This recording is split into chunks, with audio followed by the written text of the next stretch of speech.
my name is Angie Stone, and I'm the owner of High Life LLC, and I'm just making a little video today to recap an amazing process that I went through with my leadership team just over the last couple of days.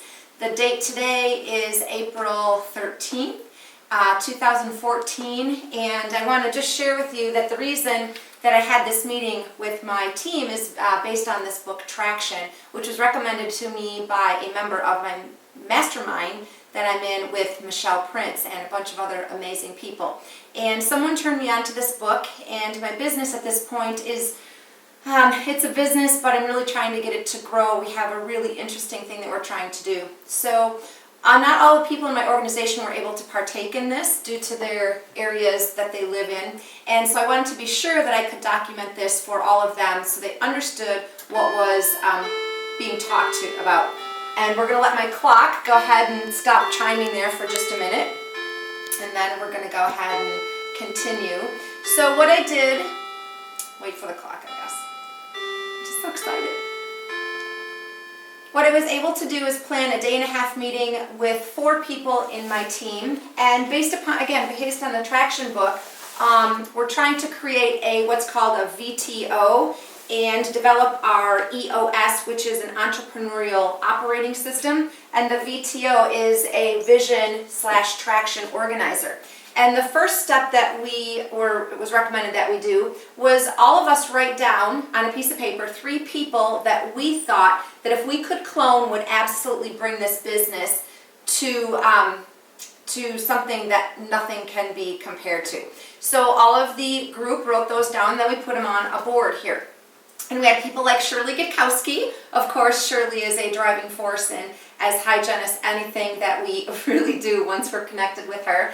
And then we had some other personal people. The book recommends that you list people in your organization, but since we're so small, we really don't have much of an organization yet. It said you can also use outside people. So these were personal people. Someone said me, and then a couple other people that they knew. Someone said an extrovert.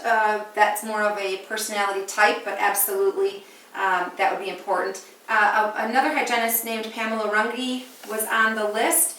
And I came up with 3 completely different of what everyone else had said. I said Bill Gates, and we all know Bill Gates, and he's created amazing things. And Oprah, she came from nothing and seriously turned her life around and touched so many people and made such a difference. And that's what my company, High Life, is all about, is making a difference. And then Miss Rosa Parks, she sat on the bus in the front when she was told that she was supposed to sit in the back. And this whole vision of High Life is something where we're doing something that people don't really recognize yet, and some people think that we're a little off our rockers, but that's okay. So what we were asked to do next after we came up with these people is decide what traits they had that put them on the list. So we came up with things about knowledgeable, people had connections, they had a strong background in the area that we're working, brilliant, business-minded, big picture, conversationalist, positive. So all of these things, business sense, wants to help, motivated. And then it's asked us to, the next step is to put these words all onto a list so that we can start to develop what our core values are of the company. And so, you know, business and basic, I don't think we hit this right on the head, but that was okay because in the book Traction, it gives you a list of words that you can use. So what we did is we decided just to write all the words down in the book Traction. So that's what all these words are. And things like strives for perfection, wins, everyone wins, does the right thing, compassion, honesty, integrity, hungry for achievement, enthusiasm and energy, ability and creative, on and on, accountability. And so then what the book asks you to do is go through and cross off the ones that you really don't think are going to be one of your 5 core values of your company. And so we started making the cut, and this is interesting. So we circled the ones that we were going to keep on the list first and just crossed out the ones that we really weren't going to include in our core values. Then we went through the list again to decide, okay, now what ones are really going to make the cut. And while this seems easy, this took a pretty long time because we bantered back and forth about what we all thought. But what we came up with our core values are these 5 words. High Life is collaborative, meaning that we will work with others for the greater good of the population we serve. We are visionary because we are doing something that no one else is really doing. We are going to advocate. We're advocates for the population that we serve, and we serve the population with dignity and compassion. Those are our core values. And so what then happened is there's this vision traction organizer, and that's the first block that you fill in is your vision. So all 5 of these words are High Life's vision. Next, we were asked, okay, so what is your purpose? And so we went back and forth for a long time, finding out what is our purpose. And the purpose is the cause, the passion that actually ends up being the core focus. And through a lot of discussion, what we ultimately came up with is our purpose, or our core focus, is to improve health and quality of life. The book states that this core focus should be something that when you say it to people, they don't know what business you're in. Okay? That this is something so global that it could be inserted into any particular business or position. So, and it has to be within 7 words, so you can't be lengthy. And so again, we were drawing out all these sentences on our papers, and ultimately this is what we came up with. So High Life's core focus is to improve health and quality of life. So how easy is that? The next step is, what is your niche? Now it becomes more interesting. This is very global, but what is your niche? And again, we went on and on about this, and the niche has to be very small and specific. In the book, there's check marks to mark once you come up with your niche to see if it's acceptable. So our niche is directly providing dependent adults with on-site oral care services. That's our niche. And while this seems pretty easy to come up with, again, it really isn't, because what we're trying to do is get our message out to people very clearly, okay? So when someone asks you what you do, you can say, I'm a hygienist, or you can say, I'm a teacher. If I tell someone I'm a hygienist, the first thing they tell me is that I hate going to the dentist, I had a root canal right here, you know, and it goes on and on. It doesn't spark any further meaningful conversation. So when someone asks any of us on the High Life team, what do we do? Oh, I'm part of a company, I'm with a company that improves health and quality of life. The general response to that will probably be, that's interesting, how do you do that? We do that by directly providing dependent adults with oral care services. So that's pretty easy. So we've developed our scripting. The next thing is, but what are your 3 uniques? That's the next thing the book asks you. What are your uniques of your business? And the book states that you can have 1 or 2 of the things that are the same as another company, but you should never have all 3 that are exactly the same as another company. So we again went round and round on our papers, and we put certain things on the board as to what are our uniques at High Life. And what we came up with is that we deliver on-site oral care services. We control the plaque in people's mouth by using xylitol. That's absolutely one of our huge uniques.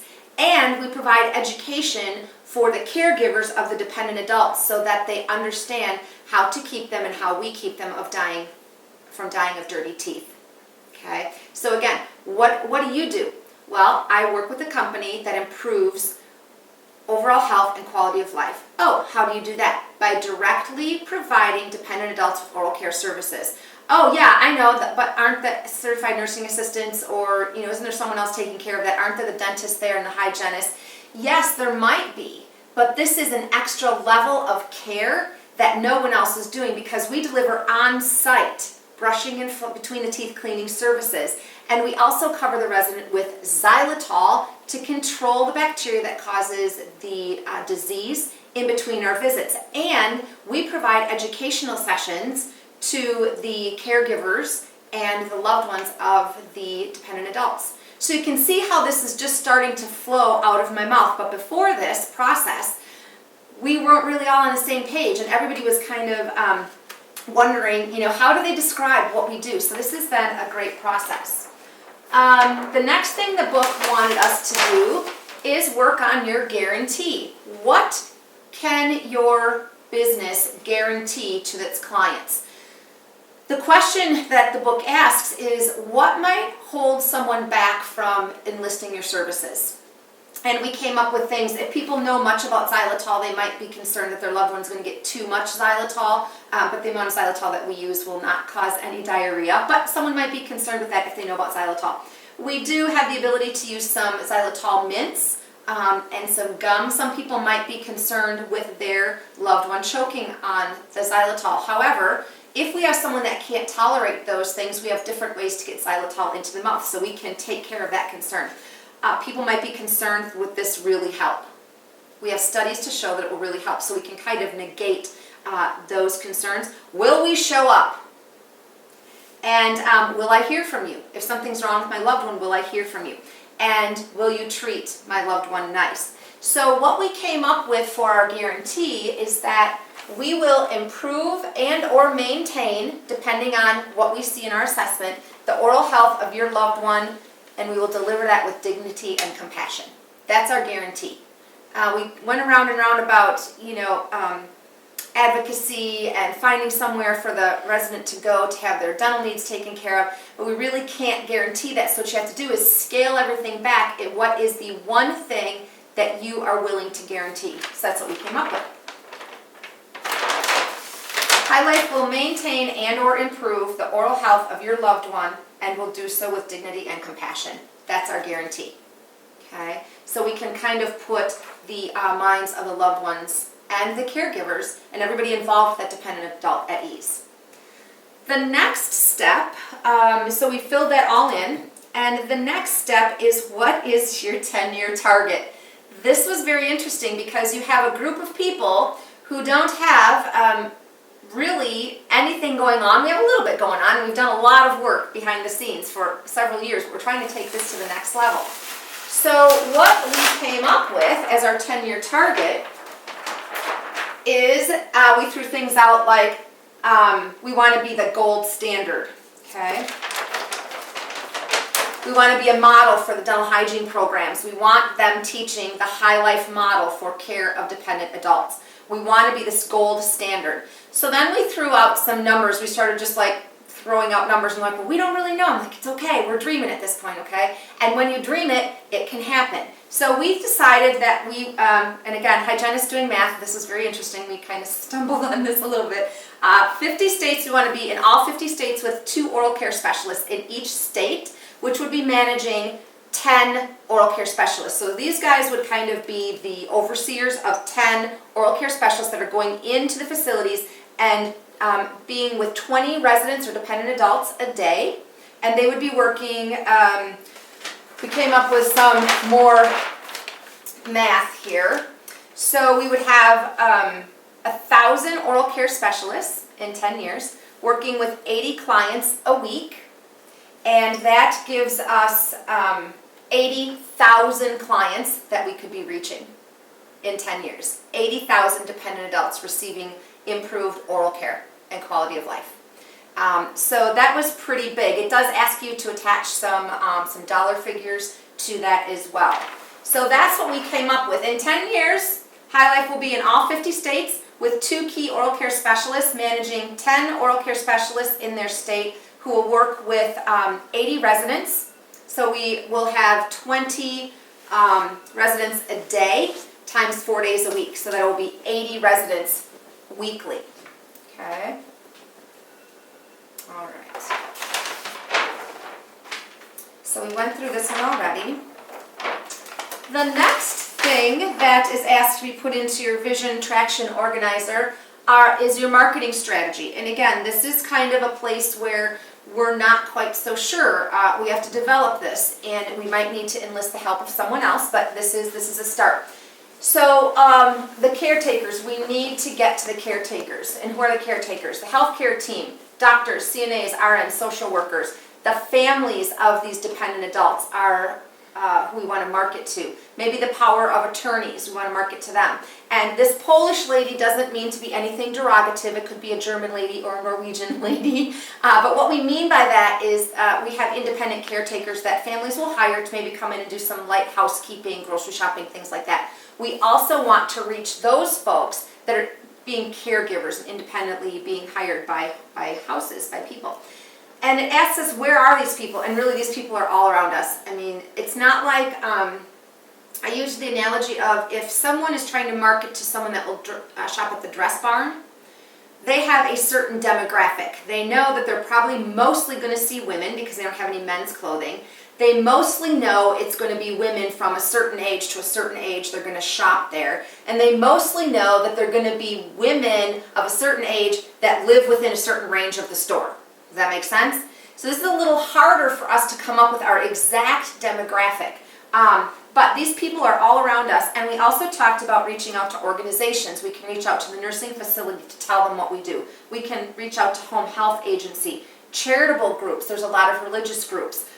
There are centers too where elders, if we're talking about elders, go for lunch.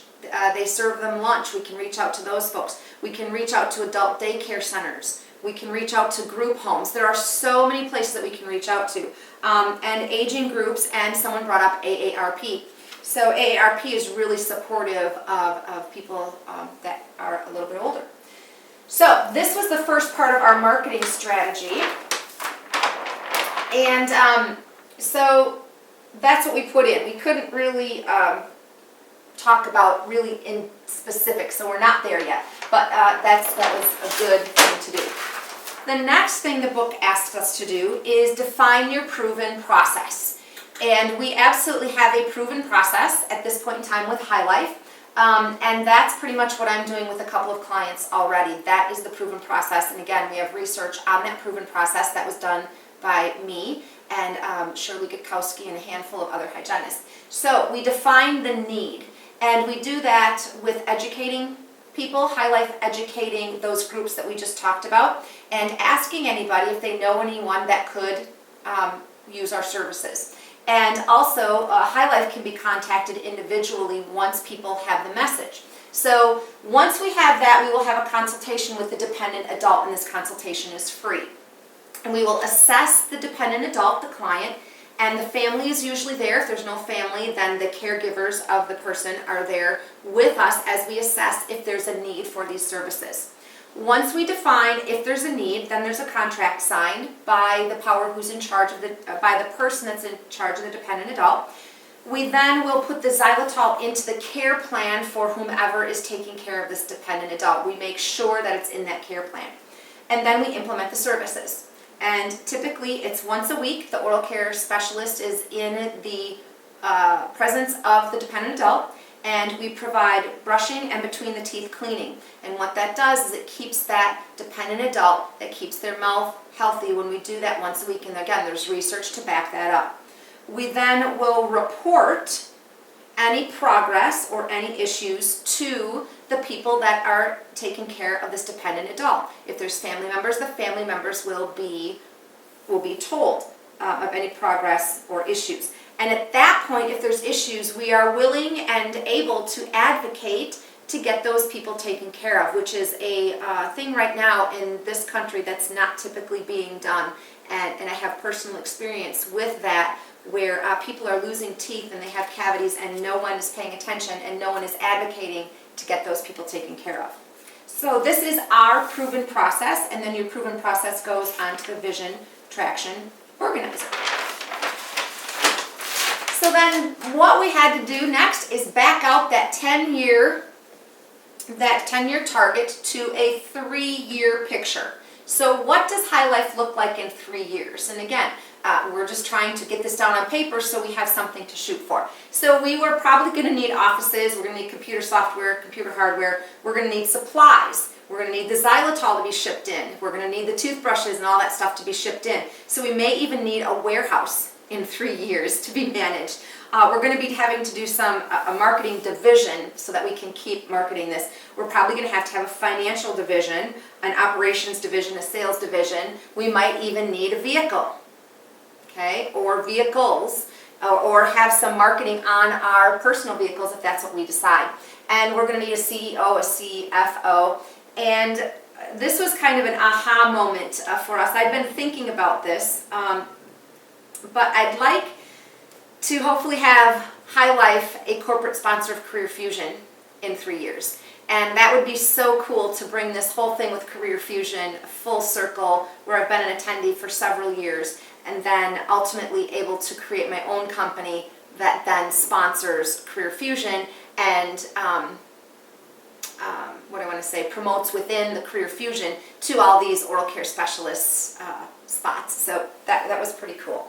So in 3 years, we're thinking that we will be, can't say we're thinking that, we will be in 25 states, and we will have 2 people per state, like in the 10-year thing, and we will have 50 oral care specialists that these 2 people are managing.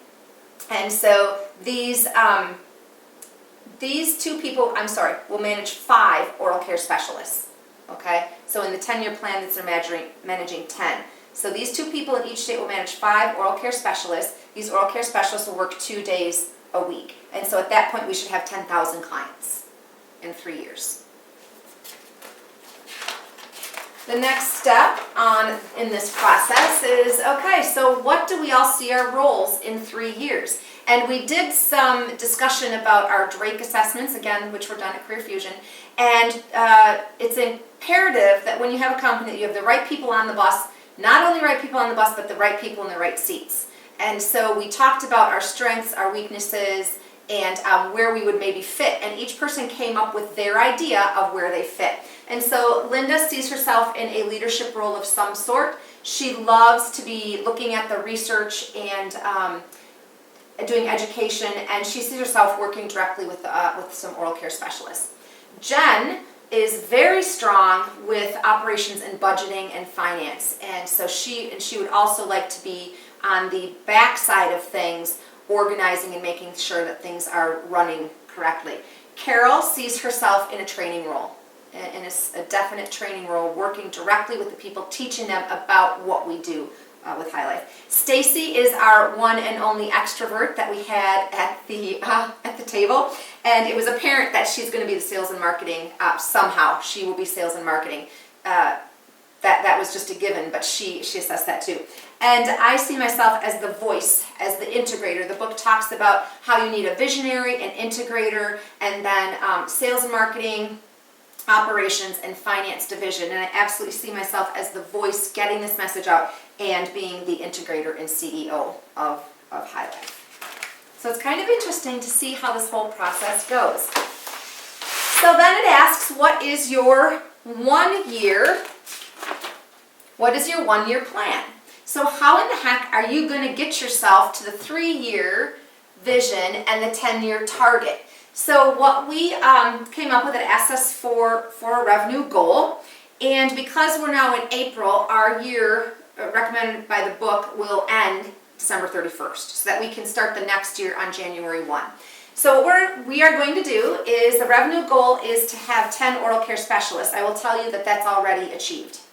Okay, 10 oral care specialists, and each of these oral care specialists will have 10 dependent adults that they're providing services for. So by the end of December, we're hoping by the end of December, we will have 100 clients. And if we look that each client pays $100 a month, we will end up with, and this is where I still haven't gotten my head around this to be able to speak this very well. So each oral care specialist with their 10 clients will bring in $1,000 a month. Okay, so it costs $300 for me to pay the oral care specialist for those 10 clients for the month, and the supplies and shipping the supplies and all that costs about $200 or $250 for the one oral care specialist. So if we subtract these out of what's being brought in, our profit would be $450 per oral care specialist, and $4,500 for the month of December is what we're thinking is our profit. We then talked about, are the oral care specialists willing to not get paid for anything or any services that they provide from now to December 31st? That it doesn't cost them a thing to do what they're doing except for gas to get there and their time. And if they were paid nothing, that would, in the month of December, give High Life an extra $3,000 so that our profit would be $7,500 by the end of December. And then those funds would be rolled into the beginning of 2015 to get this thing even further off the ground. And the oral care specialists that were in the room with me absolutely were willing to see a few clients for a month and not get paid. So that we're hoping that our profit, our revenue goal for the end of the year is $10,000, and our profit will be $7,500. So then the book asks, all right, that's a great thing, but now what are you going to do over the next little bit of time here to get to your goal by December 31st? So really what we need to do is, this is the key. We all have to be able to get those 10 dependent adults to make this happen, and it's kind of where we've been stumbling. I have everything thought out, everything's ready to roll except for how we're getting these clients. So we're going to need to do some marketing. We're going to develop a PowerPoint, and we're going to use the 10-20-30 rule, which means 10 slides, a 20-minute presentation, and nothing smaller than 30-point font. So that's the 10-20-30 rule of a PowerPoint. So that we can go out and get this message out to these places. Okay? Whether it's senior centers, writing ads, newsletters, go to churches for this PowerPoint presentation, Rotary Club, Lions Club, Women's Heart associations. So that's going to be a big component, is this PowerPoint. And then also we will need some brochures. And the people at the meeting were telling me that they need some verbiage. It's like I was saying at the beginning, you know, oh, what is High Life? Yada, yada, yada. Oh, well, what does High Life do? Yada, yada, yada. Well, isn't there already someone doing that? Blah, blah, blah, blah. So the team wanted to know how, when they contact these people, what to say and how to speak. So that's one of our things we have to do. And then get letters so that we can just simply hand them off to people to put in their newsletters, not really letters, but little articles. So that's what we wanted to achieve in the next 90 days. And again, we're in the middle of a quarter here. So by June, so we're April, so June. By the end of June, we are going to have all of these things accomplished, and these are our rocks.